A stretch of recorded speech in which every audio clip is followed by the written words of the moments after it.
एखाद्याला चुकीसाठी क्षमा करणे इतके चांगले जरूर व्हा, पण पुन्हा त्याच्यावर विश्वास ठेवण्याइतके मूर्ख होऊ नका. स्वामी म्हणतात, मूर्ख बनत राहा, नाती टिकून राहतील. ज्या दिवशी तुम्ही चुकीच्या विरोधात आवाज उठवाल त्या दिवशी नाती तुटतील. जीवनात 2च वाक्य लक्षात ठेवा. मनाप्रमाणे झाले तर ईश्वराची कृपा आणि मनाविरुद्ध झाले तर ईश्वराची इच्छा. दोन्हीमध्ये तुम्हाला समाधानच मिळणार. माणसाकडे कपडे स्वच्छ असो वा नसो, पण मन मात्र स्वच्छ पाहिजे. कारण स्वच्छ कपड्याची स्तुती लोक करतात आणि स्वच्छ मनाची स्तुती परमेश्वर करतो. पाण्याचा एक थेंब चिखलात पडला तर तो संपतो, हातावर पडला तर तो चमकतो, शिंपल्यात पडला तर तो मोती होतो. थेंब तोच असतो, पण फरक फक्त सोबतीचा असतो. म्हणून सोबत नेहमी चांगल्या लोकांसोबत ठेवा.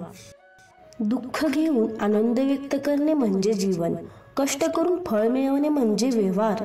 स्वतः जगून दुसऱ्यांना जगू देणे म्हणजे सहानुभूती. आणि माणुसकी शिकून माणसासारखे वागणे म्हणजे अनुभूती.